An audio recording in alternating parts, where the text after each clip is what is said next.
Every family has a story they tell the world, and a second one they swear no one will ever notice. Here's the uncomfortable truth most people don't like admitting out loud. Families don't just raise children, they protect systems.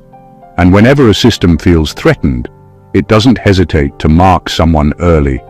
Not loudly, not dramatically, quietly, strategically, almost politely. Which is why some of you didn't grow up feeling unsafe in the obvious way. You grew up feeling watched, like there was an invisible file with your name on it that nobody ever showed you, but everyone seemed to be updating.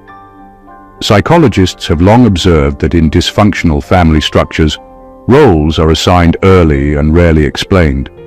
One child becomes the peacekeeper, one becomes the golden example, and one, usually the one who notices too much, becomes the pressure valve. Studies on family systems confirm that scapegoated children often show higher awareness, stronger pattern recognition, and a lower tolerance for contradiction than their peers. In simple terms, you weren't difficult, you were inconvenient to the story. And let's be honest for a second, if families were always about love and honesty, nobody would need phrases like, "What happens in this house stays in this house." That sentence alone has done more emotional damage than most villains in movies, and it's always said with a smile like it's a warm hug instead of a legal disclaimer. What makes this even stranger is how early it starts.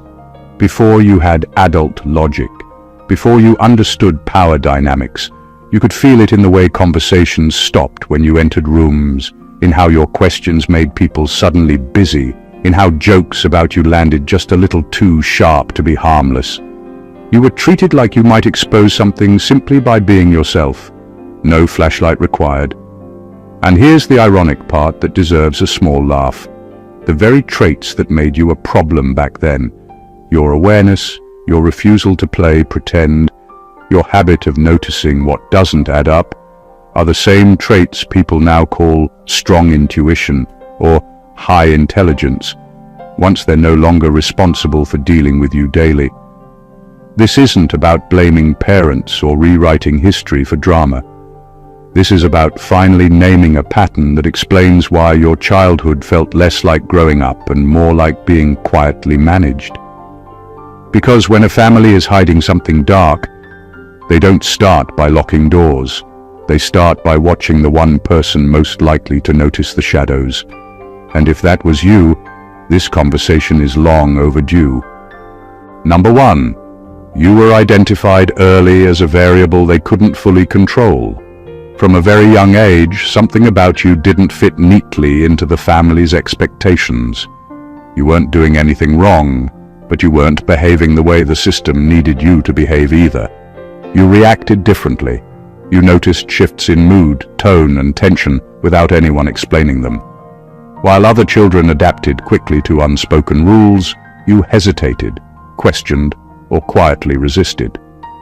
That hesitation alone was enough to set off alarms. Families that rely on control don't panic over loud children or rebellious teens. They panic over children who don't absorb conditioning easily. You didn't internalize roles the way you were supposed to. Praise didn't fully hook you. Fear didn't fully freeze you. Even when you complied, there was a sense that you were doing it consciously, not automatically. That made you unpredictable, and unpredictability is dangerous to any system built on appearances. So the monitoring started early. Adults paid closer attention to your reactions than your actions. They watched how much you noticed, how much you remembered, how quickly you connected dots. You were corrected faster, questioned harder, and tolerated less. Not because you were worse, but because you were harder to steer without explanation. You required effort, and effort exposes intent. Over time, this turned into a quiet campaign of shaping. Small discouragements, subtle invalidation, emotional pressure dressed up as guidance. The goal wasn't to break you, but to dull the parts that didn't bend easily. If they could make you doubt your instincts early enough, they wouldn't have to deal with your independence later. What's important to understand is that this wasn't always conscious or cruel in a dramatic way. Often, it was practical. The family had a story it needed to maintain, and you were a loose thread. Loose threads don't look dangerous at first, but everyone knows they eventually unravel the whole thing. That's why you were treated like a risk before you ever caused damage. You weren't punished for what you did. You were managed for what you might become. And the irony is this: the very thing they tried to control was your ability to see clearly and act intentionally. That ability never left. It just waited until you were far enough away to use it freely. Number 2. The family didn't fear your weakness, they feared your clarity. You weren't dangerous because you were loud, aggressive, or defiant. You were dangerous because you noticed things exactly as they were. You could sense when words didn't match behavior. You felt tension before arguments happened. You picked up on favoritism, shifting alliances, and emotional dishonesty without needing anyone to spell it out.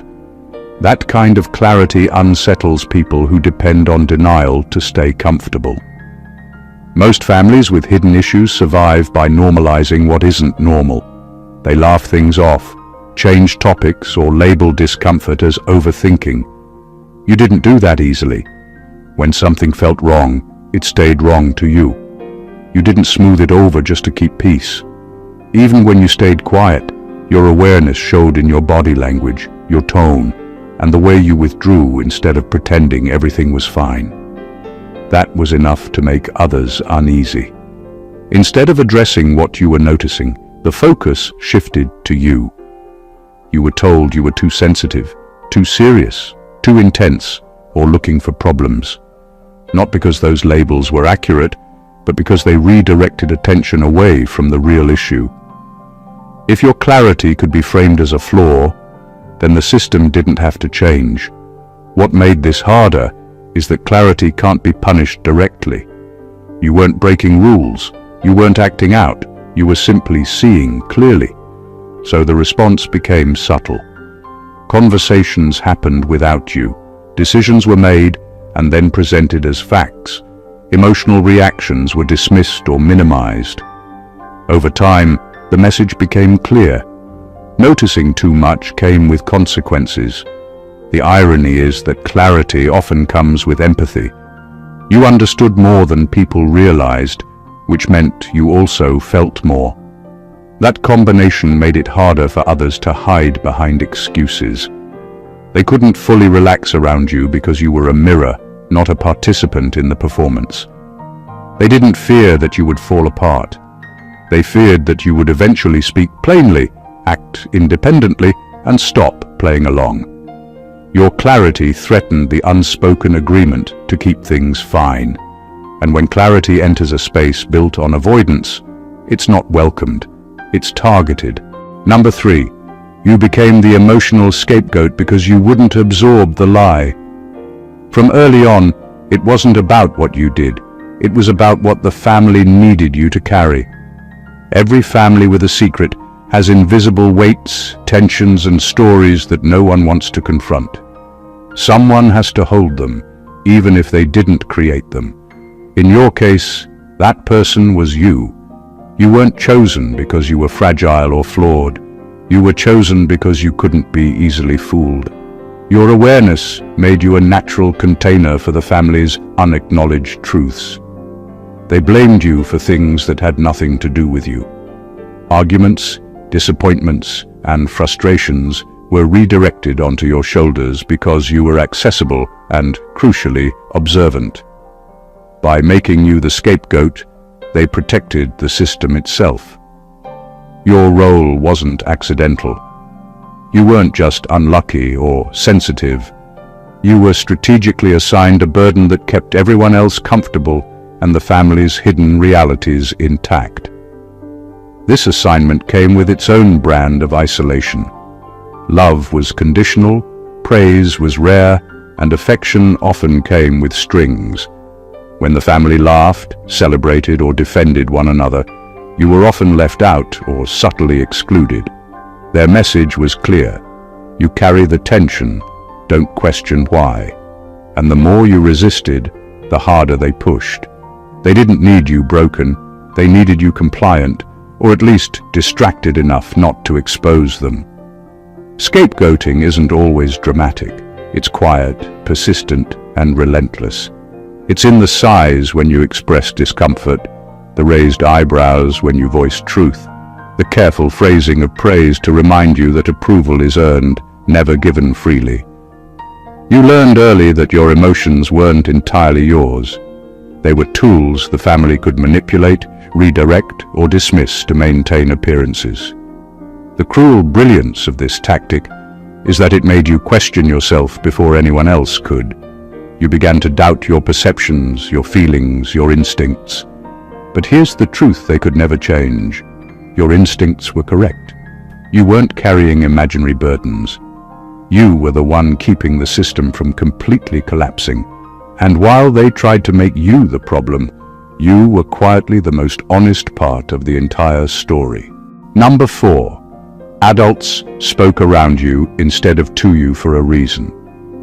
From the earliest moments, conversations in your family were never fully open to you, not because you weren't part of the household, but because your presence threatened the narrative they wanted to control. Adults didn't always speak to you. They spoke around you. They used coded language, half-statements, or subtle references, as if your awareness might derail their carefully maintained illusions. You weren't being ignored, you were being managed. Every pause, every redirection, every "don't worry about it" was a strategic move to keep certain truths hidden while testing how much you noticed. This pattern created a unique tension. You could feel the weight of words meant for others, notice the awkward glances exchanged, and detect the unspoken undercurrents that everyone else seemed content to ignore. You weren't passive in these moments. You were absorbing, calculating, and silently measuring the distance between what was said and what was meant. Adults around you understood that if you ever connected the dots, you wouldn't just sit quietly. You might act, question, or even disrupt the story they depended on. Over time, speaking around you became habitual, and it wasn't always malicious. Some adults genuinely thought they were protecting you from information that might be confusing, dangerous, or destabilizing. But the real purpose went deeper. By filtering information and excluding you from the full truth, they maintained control over how the family story unfolded. You learned early that knowledge could be a threat in the wrong hands, and your very presence put their secrecy at risk. The result was an unspoken tension that shaped your perception of the world. You weren't simply being left out, you were being calibrated. They were watching how you processed partial truths, observing whether you'd accept them blindly or challenge them. Your reactions became a silent barometer for how far their control could extend. In essence, adults didn't speak to you because the full truth carried power they weren't ready to relinquish. That early experience left a mark. You learned to read between lines, detect inconsistencies, and recognize that silence, or speaking around someone, often tells more than words ever could. It wasn't neglect. It was containment. And in that containment, they revealed far more about themselves than they ever intended. Number 5. Adults spoke around you instead of to you for a reason. From the very beginning, you were never fully part of the conversations that mattered. Adults didn't always speak to you directly. They circled around your awareness, choosing words carefully, pausing before answering, and sometimes acting as if you weren't even there. This wasn't accidental or a sign of forgetfulness. It was deliberate. Every word left unsaid, every conversation you were excluded from, was a measure of control. They weren't protecting you. They were protecting the story they didn't want you to unravel. When you listened closely, you felt it. The half-truths, the veiled warnings, the sudden shifts in tone when you entered a room. You noticed the glances exchanged, the subtle hesitations, the small corrections when someone almost revealed too much. You were learning a language everyone else spoke fluently, the language of concealment. And you learned it fast. That awareness, which should have been harmless curiosity, made adults tense.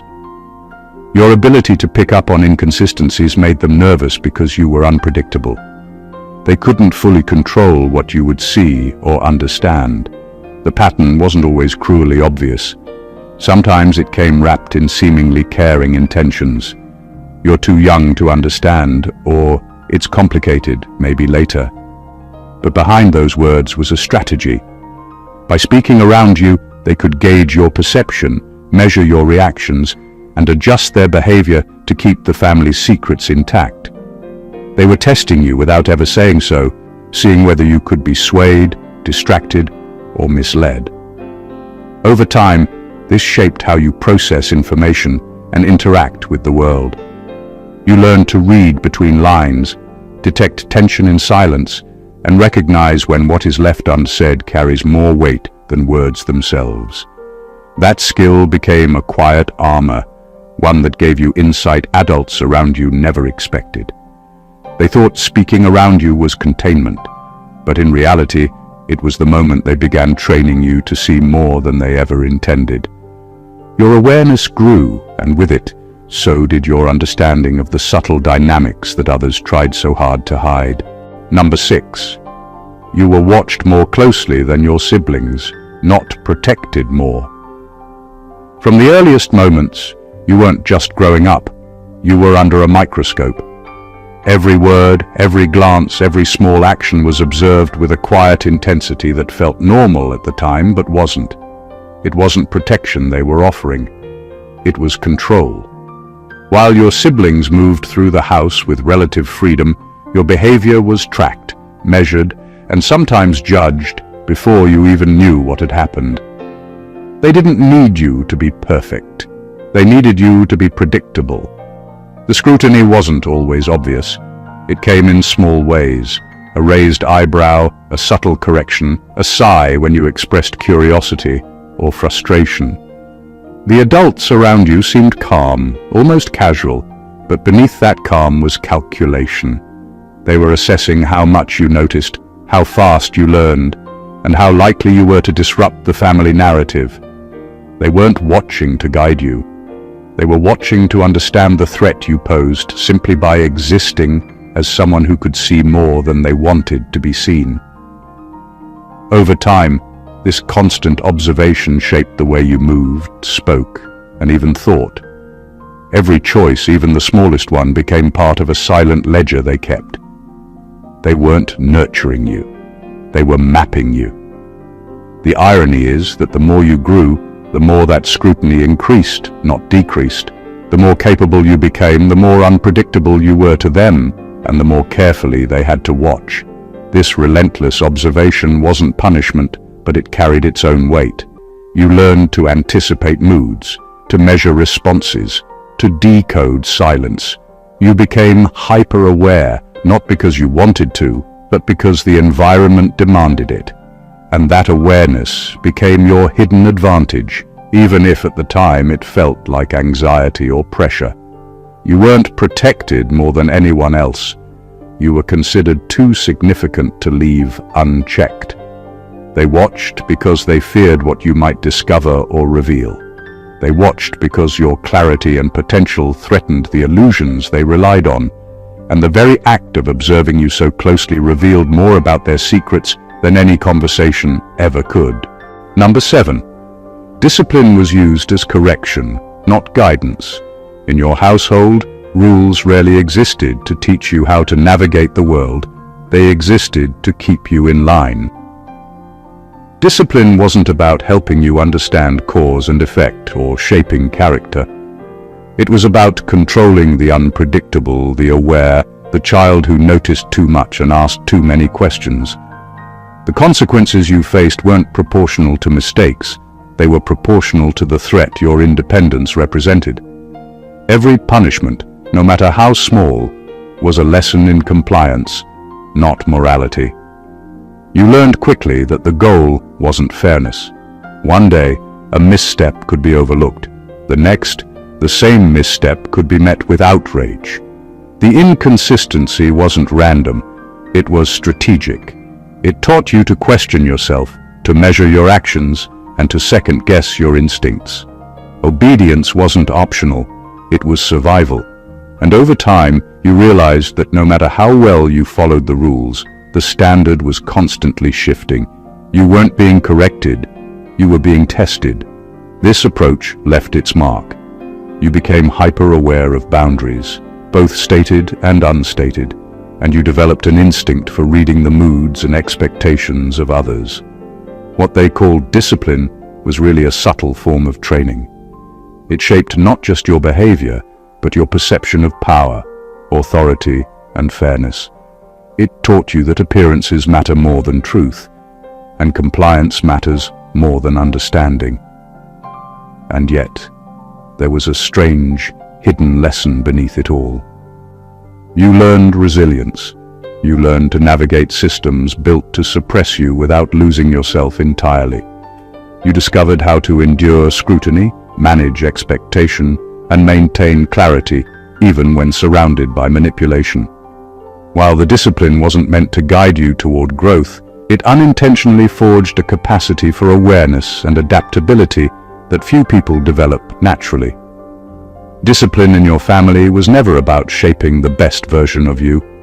It was about shaping the version they could manage. The irony is that the very attempts to control and correct you only strengthened your ability to see clearly, resist quietly, and emerge intact. And that is a truth they could never fully anticipate. Number 8.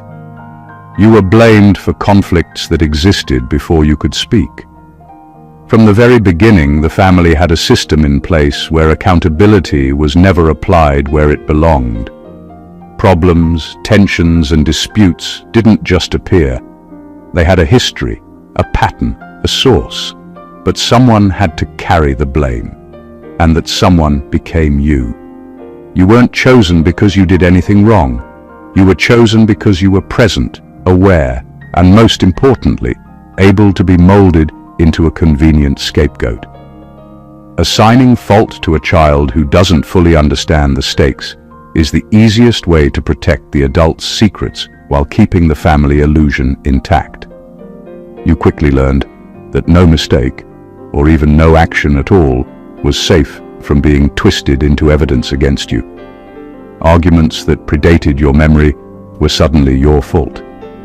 Misunderstandings and unresolved grudges became ammunition to control your behavior. By placing the weight of past conflicts on you, the family maintained a narrative that allowed them to avoid facing uncomfortable truths about themselves. The blame wasn't accidental or unfair in the usual sense. It was strategic. It preserved the story they wanted everyone to believe, and you were cast as the character whose purpose was to absorb tension and deflect attention. Over time, this created a strange psychological pattern. You learned to doubt your own sense of justice, to question your memories, and to feel guilt for things you couldn't possibly have caused. You internalized the idea that your presence alone could trigger problems, and that survival meant walking carefully, speaking cautiously, and predicting how others would react. The lesson wasn't about right or wrong, it was about compliance and endurance. But the deeper truth is that the blame didn't make you weak. It made you perceptive. Being unjustly held accountable forced you to observe the mechanics of manipulation, the way narratives are spun, and the invisible levers adults pull to maintain control. You developed a sense for inconsistencies, a radar for hidden motives, and an early understanding of power dynamics that many never acquire. They tried to make you the problem, but in reality, they revealed themselves, their secrets, their strategies, and their priorities. You weren't the source of conflict, you were the clearest mirror of it, and that clarity has followed you ever since. Number 9. Your intuition made adults uncomfortable because it exposed timing. From a very early age, your awareness of the world wasn't ordinary. It was precise, almost surgical. You noticed patterns, shifts in mood, and unspoken tensions before anyone else did. That ability, which should have been celebrated, made the adults around you uneasy. Your intuition didn't just pick up on what was happening. It picked up on when it was happening. You sensed the build-up before conflicts, the hesitation before lies were spoken, the subtle signs that something wasn't being told. Timing is everything in manipulation, and you were noticing it. That made you a problem. Adults don't get uncomfortable when children are unaware. They get uncomfortable when children are aware, especially when that awareness comes early. You didn't just see events, you saw sequences. You could tell when a conversation was being staged, when emotions were performative, and when someone was hiding a truth they didn't want you to find. Your reactions, even subtle ones, disrupted the rhythm they had relied on to maintain control. You weren't loud or confrontational, but your presence alone introduced an element of unpredictability into their system. This made your environment subtly tense. Praise and affection were often calculated, withdrawal and correction carefully timed, all to throw you off balance and make you doubt your own perceptions.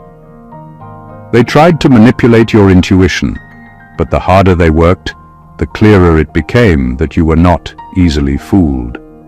They couldn't change the fact that your internal clock noticed when things were out of alignment. Over time, this constant attunement to timing became your hidden power.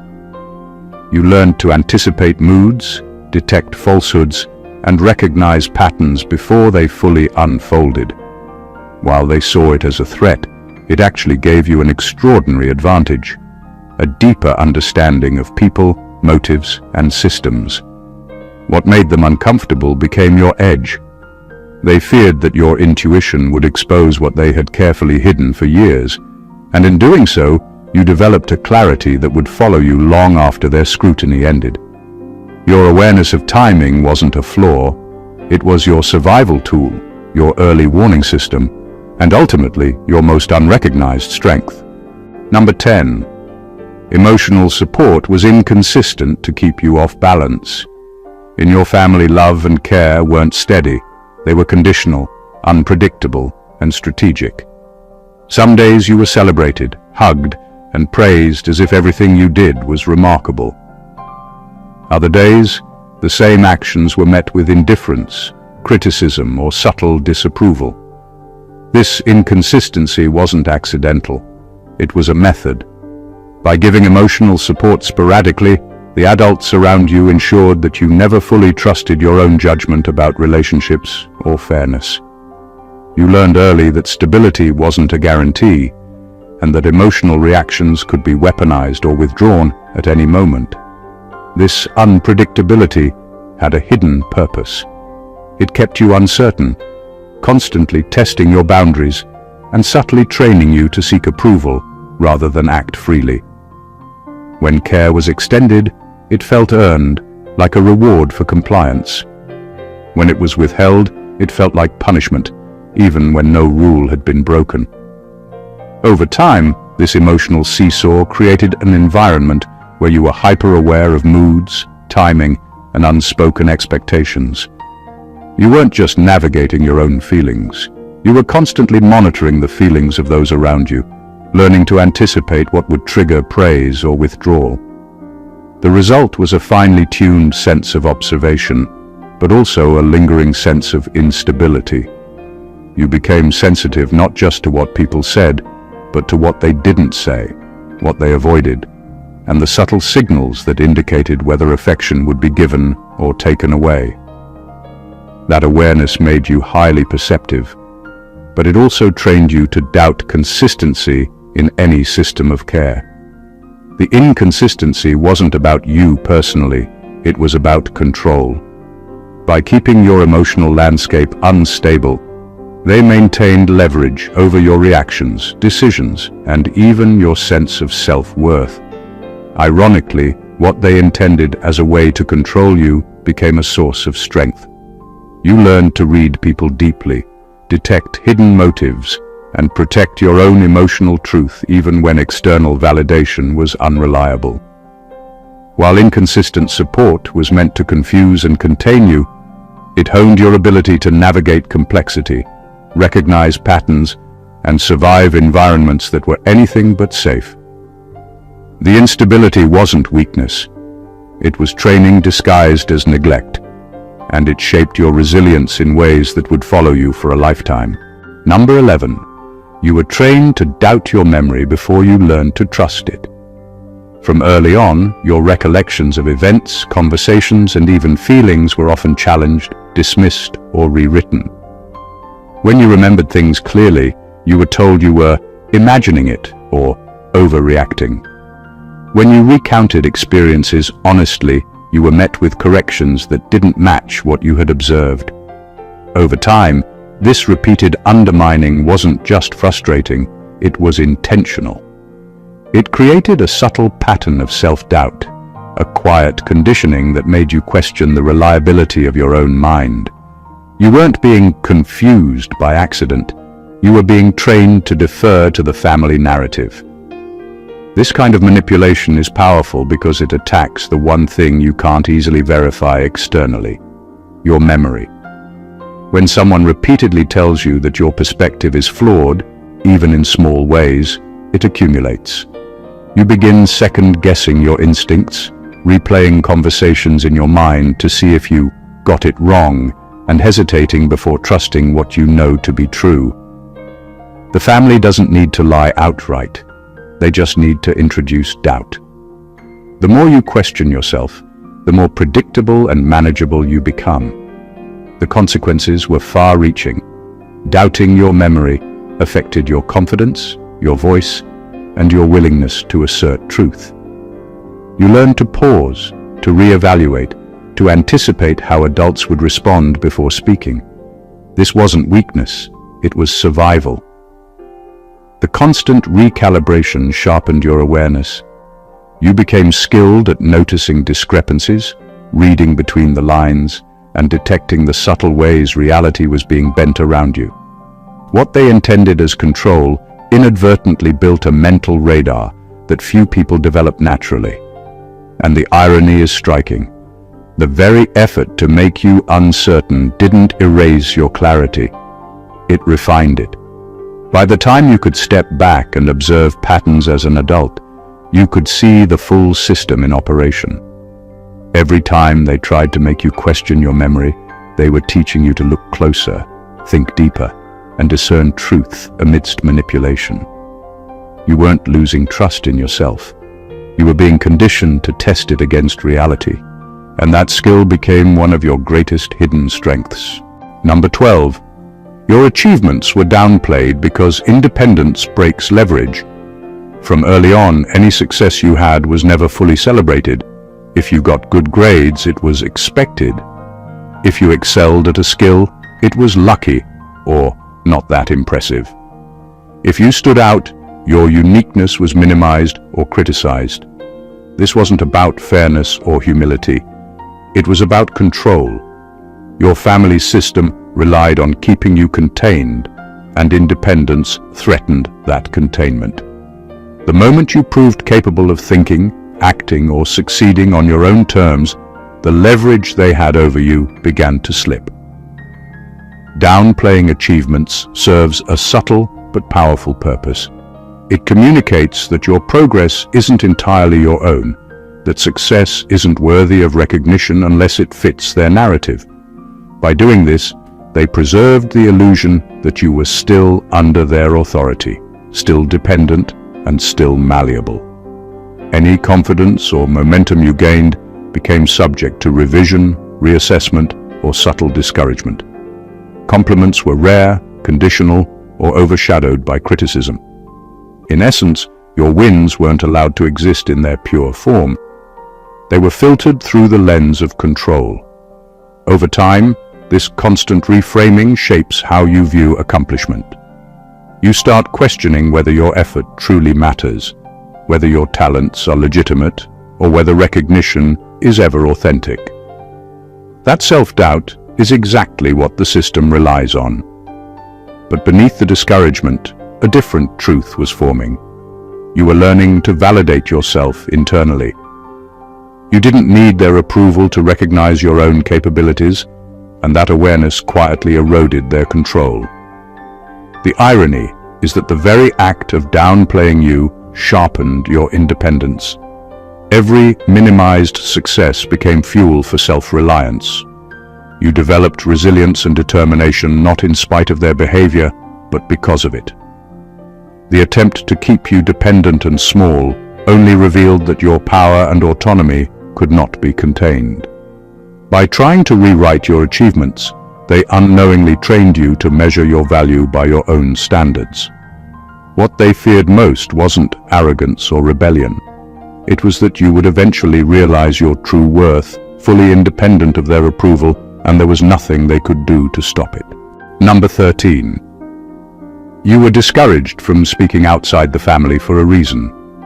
From early on, there was an invisible boundary drawn around you. Conversations with friends, teachers, or even distant relatives were subtly and sometimes overtly limited. The message was clear: what happens in this house stays in this house. It wasn't about protection from the outside world. It was about protecting the family's narrative. Your voice, sharp and aware as it was, carried the potential to expose truths they had carefully hidden. By discouraging you from speaking outward, they controlled not just what you knew, but what others could know through you. This discouragement often came disguised as concern. Don't share too much. It's complicated. Or you wouldn't understand if you told anyone. Each phrase reinforced the idea that the family story was sacrosanct and that your input was dangerous. The effect was subtle but profound. You internalized the belief that speaking up could have consequences, that your perspective was unsafe, and that discretion was survival. Over time, this trained you to filter your words, hesitate before sharing, and weigh the impact of every disclosure, even the harmless ones. The restriction wasn't only about secrecy, it was about control and leverage. The more contained your communication, the easier it was to maintain authority, manipulate perception, and keep the family system intact. Your insights, observations, and instincts were potentially destabilizing. They knew that once you shared what you saw, their carefully constructed illusions would begin to crumble. By keeping you quiet, they preserved appearances, and by keeping you uncertain, they maintained dominance over your autonomy. Ironically, what was meant to silence you often strengthened your discernment. You became attuned to what could be dangerous to reveal and learned to navigate complex dynamics with subtlety. You developed a quiet awareness of timing, discretion, and influence, skills that gave you a hidden advantage over those who underestimated your perception. The attempts to limit your voice didn't suppress it, they refined it. And once you realized the power of your own clarity, speaking outside the family wasn't reckless, it was transformative. They tried to cage your words, but they couldn't cage the truth you carried, and that truth always finds a way to surface. Number 14. You didn't escape the system, you outgrew it. Growing up in a family with hidden agendas and unspoken rules often feels like being trapped inside a game you didn't choose to play. At first, you follow the rules because survival depends on it. You learn the patterns, the expectations, and the delicate balance required to avoid conflict or scrutiny. You adapt, sometimes perfectly, sometimes reluctantly, and you begin to understand the invisible threads that hold the household together. But the more you grow, the more those threads feel confining. You don't leave because you're weak or naive. You leave because your awareness, independence, and clarity have outpaced the system itself.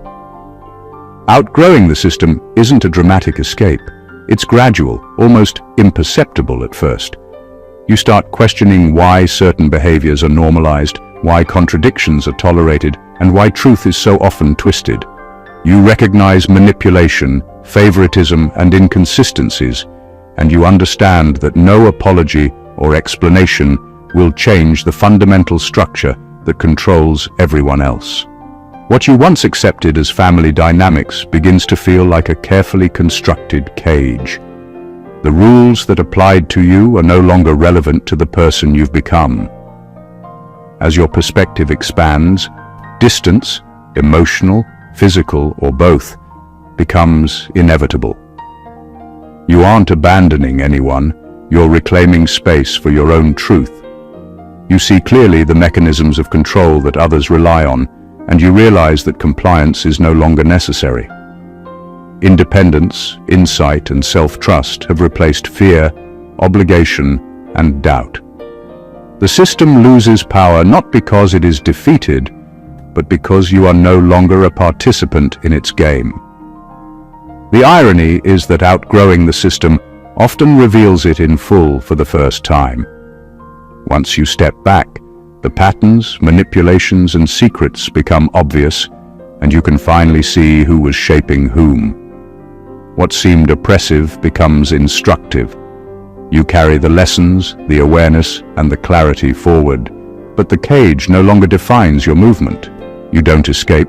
It's simply that the structure can no longer contain the person you have become, and nothing inside that old system has the power to pull you back in. Conclusion: what becomes clear when you step back and look at the full picture is that your childhood wasn't just a series of isolated moments of confusion, pain, or frustration. It was a carefully orchestrated environment designed to shape, test, and contain you without ever fully revealing its purpose. From the very beginning, you were watched, measured, and guided, not for your benefit, but to preserve a system that depended on secrecy, control, and compliance. Every subtle correction, every inconsistent show of affection, every misdirection was part of a pattern meant to keep you off balance, while the adults around you maintained their narrative. And yet, in all of that, there was an unintended consequence. You emerged with clarity, intuition, and resilience that few ever develop. You weren't weak, you weren't flawed, you weren't the problem. You were the anomaly the system couldn't contain, the child who noticed too much, felt too deeply, and understood too early. The same traits that made you a target were the traits that ensured your survival, your growth, and eventually, your freedom. You learned to read between the lines, detect patterns, question authority, and trust your instincts when others tried to make you doubt yourself. You didn't escape the system by chance, you outgrew it. You weren't silenced, you simply became someone who could see beyond the walls that were built to contain you. Now, as an adult, the lessons you carry are invaluable.